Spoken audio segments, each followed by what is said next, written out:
Hello, my name is Matthew, and I just read another fantastic Sherlock Holmes short story. It's The Engineer's Thumb by Sir Conan Arthur Doyle. Um, I'm reading all of these Sherlock Holmes short stories as a part of my book club and read along with Steve Donahue. We're reading murder mysteries in mammoth quantities in the month of March. I'm having a ball so far. Couldn't be more fun going back and reading these short stories. And this one begins with Watson talking to the reader because Watson's writing all these stories. And there's these little Easter eggs and hints. We get mentions of other cases. And already, very early into the whole body of all the Sherlock short stories, we're already getting references to cases that we've read about, but we also get references to cases that were either too sensitive or for whatever reason uh, Watson decided not to write them, but he mentions it. And this is one of the stories. This is one of the cases that Watson decides to record, where Watson is bringing in someone directly to Sherlock. And Watson is pulled out of his bedroom early in the morning and has a patient brought in. And the man's missing his thumb. There's just a bloody, spongy stump as if it had been yanked out by the root, it's described. And Watson sets to work, cleans it, dresses it, bandages the man's hand, and the man is injured and hysterical, but still surprisingly well spoken and articulate, and can talk at length with having such a traumatic, severe injury, such as losing a thumb. And as we learn, just suffered a night that was horrifying and nightmarish. He's impressively composed for the night that this man had, and he's an engineer.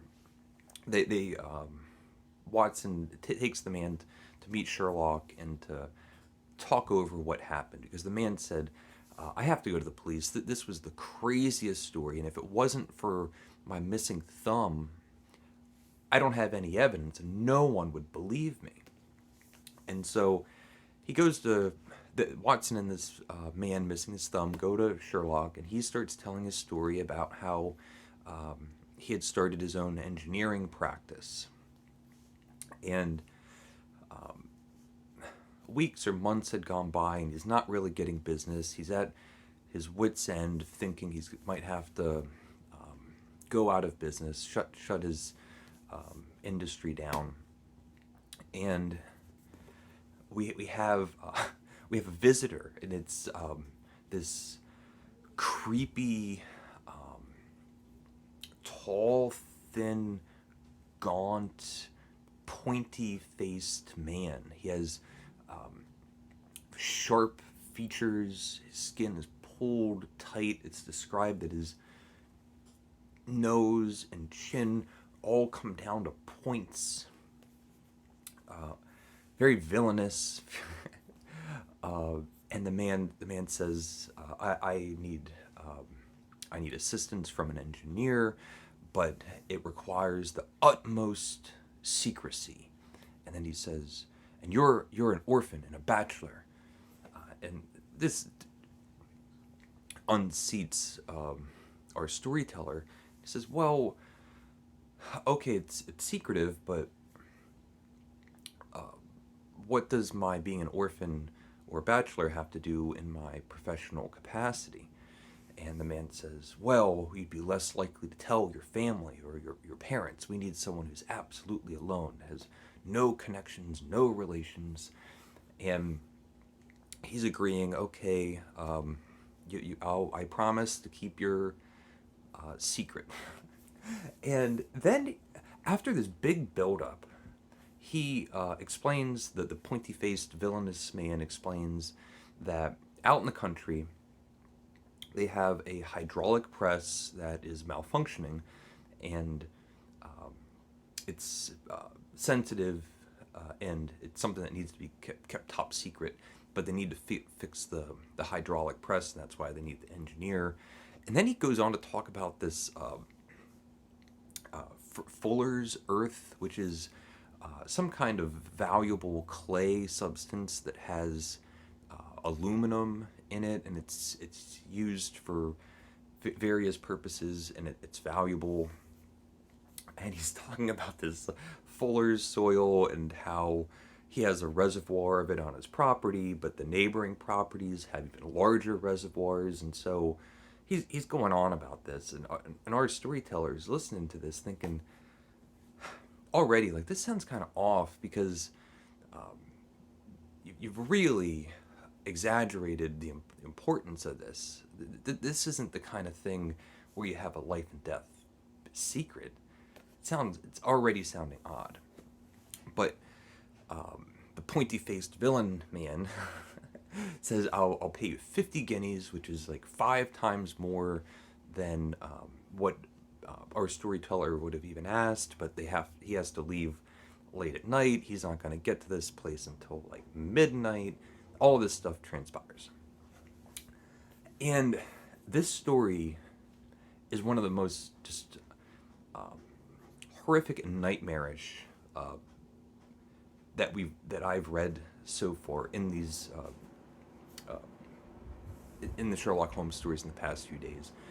It's so reminiscent of a Kafka short story, like in the penal colony specifically, or there's eerie Edgar Allan Poe short stories, like the Cast of Amontillado specifically.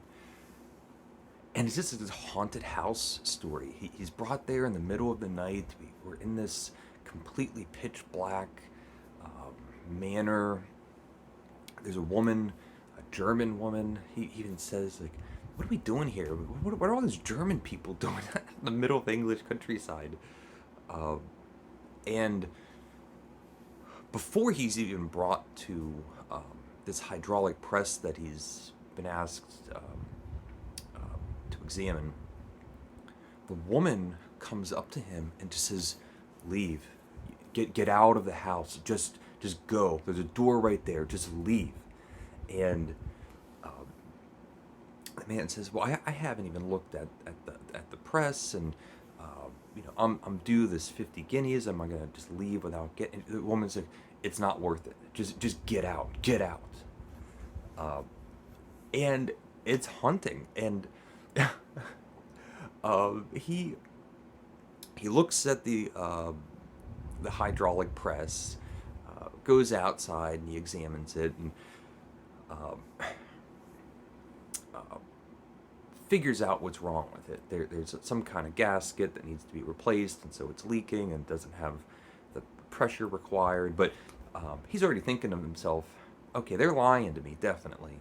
And this hydraulic press, which is inside of a house, is so much more industrious and larger than anything they would need for the explanation that the man gave for why they needed it. And so he goes back into the press, which is this enclosed room that has a door on it, and he's scraping on the ground, and the pointy-faced villain man comes in and says, what are you doing? What are you doing here? And he starts giving some excuse as to why he's now investigating farther than just the mechanisms of the hydraulic press. He's in the press, the part where the piston comes down. And the man just shuts and locks the door, goes over to a control panel and just starts pulling levers, and the ceiling of this hydraulic press room is the piston that just comes down. And we get this very exciting but scary sequence where we spend time with the psychology of a man locked in this coffin that is going to be crushing him to death.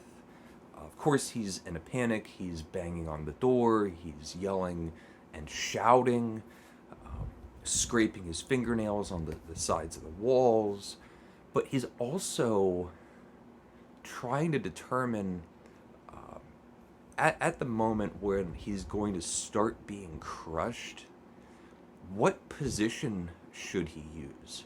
Should he lay on his back with his face up, just watching it come down on him? Should he lay face down so it would first hit his spinal cord? And having to make that decision, where would you put your body when you know there's a slow press coming down that is just going to crush you into an unrecognizable paste? Wild, wild stuff. Feels like a horror story, and we're still trying to figure out what's going on in all of this. But he escapes. The woman that had warned him earlier rescues him. There's a chase sequence. It ends with him hanging off of a windowsill, and he loses his thumb. He wakes up in the morning, and everything's gone. He's just in the middle of a field. He can't find the house he was just at. He's near the train station, but they had a 12-mile drive to get to the place that they were at. And he just gets on the train to get medical treatment. Finds himself at Watson's, and then to Sherlock and the whole story. And Sherlock interrupts him a couple times. It's mentioned the horse that picked him up, and he asks what color the horse was, and was the horse fresh or tired looking. And the meat of this short story really is in the storytelling, just the story being told, the solving the crime or solving the mystery. In this one, much more than many other short stories, is it incidental. We learn that there was a counterfeiting operation going on. We learn where it was, because that became one element of the mystery. The guy woke up and all the houses are not where he thought they were. How he lost his thumb, all that. But at the very end of it, Sherlock just mentions that this guy who had just gone through just the most outrageous series of events left him missing his thumb. After a while, you're listening to this guy, and it's this great story, and Sherlock just points out, like, you're really good company. And that's the engineer's thumb. I loved it. There were just moments of like psychological horror, and like I said, the eeriness that you would find in those Edgar Allan Poe stories, or some of the horrific, nightmarish Kafka stories.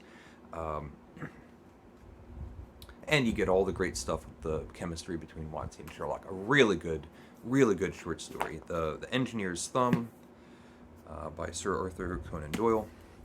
If you've read it, let me know what you think. I'd be happy to hear. So, thank you for watching. Please leave a comment if you would like, and take care.